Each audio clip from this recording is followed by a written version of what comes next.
Hi everybody, this is Dino Chris from Prehistoric Facts and Colossal Fossils. Today, this is Prehistoric Facts special episode number 182. We're going to be talking about a ceratopsian, and that ceratopsian is Diabloceratops. So this is an artist rendition of what Diabloceratops looks like. This is a pretty cool artist rendition. I like it. I hope you guys like it too. And so some information about Diabloceratops. Diabloceratops, the name means devil horned face. Length 18 feet or 5.5 meters. Height 5 feet or 1.5 meters. Weight 2,000 to 4,000 pounds.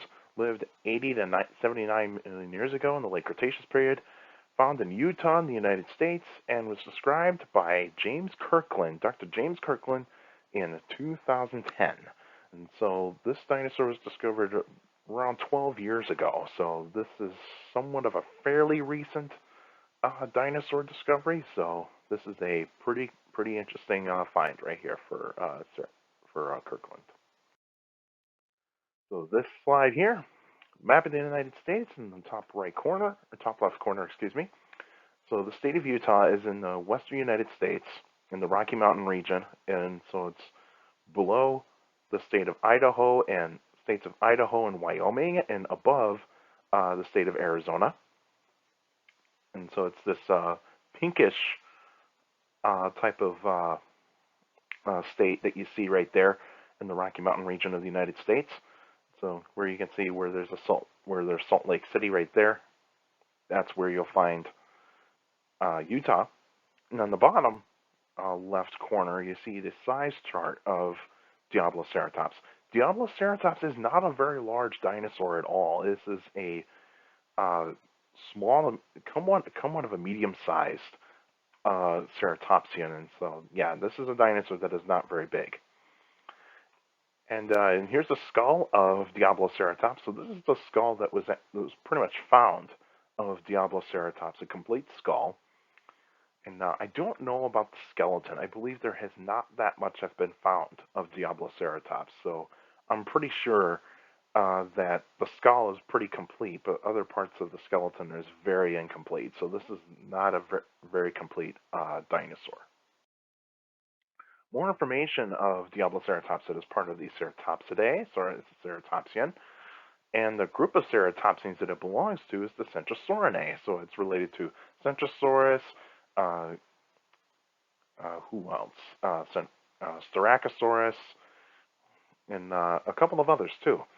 And so some features of Diabloceratops: the two horns on the frill point up and outward. So they're not really going towards each other. They're going away from each other in terms of the points.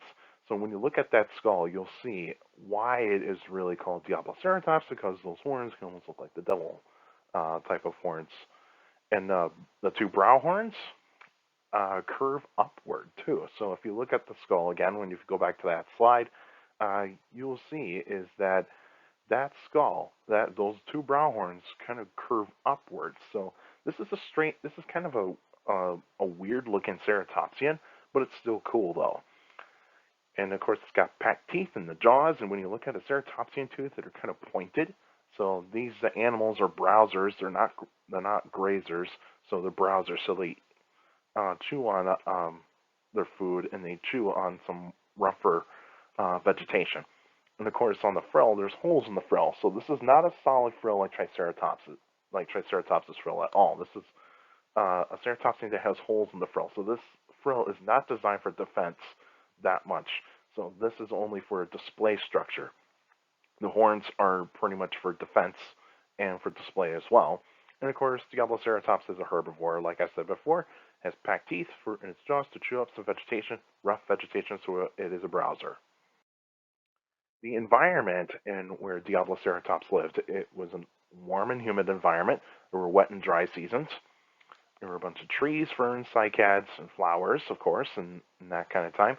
No grass at that time as well. There were rivers, ponds, and lakes at that point in time with Diabloceratops. And of course, other types of animals. You got insects, amphibians, reptiles, mammals, birds, which are technically dinosaurs, pterosaurs, and other types of dinosaurs as well.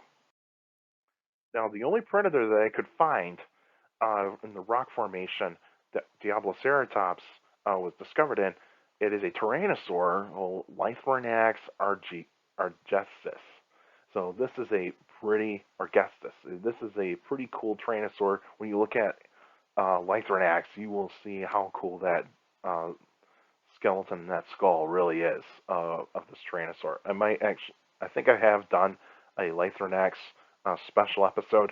So if you want to check that out, feel free to find the Lythornax episode in the special episodes uh, category on the channel.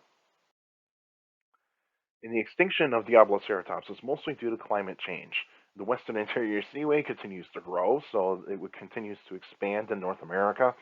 Plants changed, of course, and uh, and at this kind of time, around 79 million years ago, there was so much competition with other ceratopsians that were in the area too, because there were other ceratopsians, and so when you have so many ceratopsians in that kind of way, so much diversity, there is going to be some types of ceratopsians that will outdo each other in terms of food and territory. It all comes down to that. And then, of course, you got new Tyrannosaurs and new Dromaeosaurs that were appearing as well. And so, like the Stegosaurus and Teratophonius were showing up around that kind of time as well. And yeah, there were pretty interesting Tyrannosaurs and Dromaeosaurs that were showing up at that kind of time as well. And here's a map of North America about 75 million years ago. So this is like there's not going to be that much of a map to find around for like 79 million years ago, but this is close enough. And so where Utah is, it's in this mountainous region in the middle of Laramida, and so yeah, so Utah's right around there. And so the next episode will be on January 20th, 2022, and there'll be an extra episode, and then I'll be doing my 10 favorite sauropods. So we'll actually change it up this time in terms of like uh, uh, uh, list of 10. So this time will be sauropods. So I'll let you guys know and I'll do a list of my favorite sauropods. But if you still got any questions about dinosaurs or any other prehistoric life, feel free to email me at dinochrist71@gmail.com. There's go to my Facebook page, Prehistoric Facts of Dino Chris. Like the page, you guys should post your questions in the comment section. Please put them in the comment section. Please don't put them on Messenger messages for private conversations. So please put them in the comment section. And for you YouTubers out there, like the videos, also share the videos as well. That gets distributed to anybody that is also interested in dinosaurs and other prehistoric life. Also subscribe to the channel. And according to my analytics, a lot of you are not subscribed to the channel that view this channel. So feel free to hit that subscribe button and also stomp on that notification bell so that way you can get notifications of every weekly video that comes out. And so yeah, you get to be part of it. And also feel free to put your questions in the comment section because I do read them all. Your questions mean a lot on those Q&A episodes, and that is pretty awesome. And you guys are awesome for doing that. And also make sure you keep your questions short to the point. You can also follow me on Instagram at dino.chris.pf. I post pretty cool stuff on there. You can also follow me on Twitter at CSGRALL. It's my Twitter page. I post pretty cool stuff on there as well. Also, take care of people around you. Notice for your younger people out there to make sure listening to your parents, your teachers, and your guardians. It's the best motivation to get education. It's very important to have a good education. With a good education, you get a good job in the future. And also, in this kind of time, please wear a mask, social distance, wash your hands if you're not vaccinated yet. And also, if you're not vaccinated yet, please get vaccinated because it is very important that we reduce the spread of the virus, and so that way we can get close to normal. And also, feel free to check out Colossal Fossils. I'll put a link in the description down below so that you guys can check that out. And also, feel free to donate. Hit that donate tab and donate as much as you want to this educational nonprofit, so that way we can do some pretty cool things that we can do. Like we can go out into libraries and do library tours in the state of Wisconsin. We can also travel to a certain event that you guys would like us to be in the state of Wisconsin, so we can actually do that as well. And also, we're also looking to add more to our collection too. So feel free to donate as much as you want to Colossal Fossils. We're an educational nonprofit, and we do some pretty good things for the state of Wisconsin, and also to communities that would like to see some pretty cool things for a dinosaur museum. That's it for now, and I'll see you guys next time.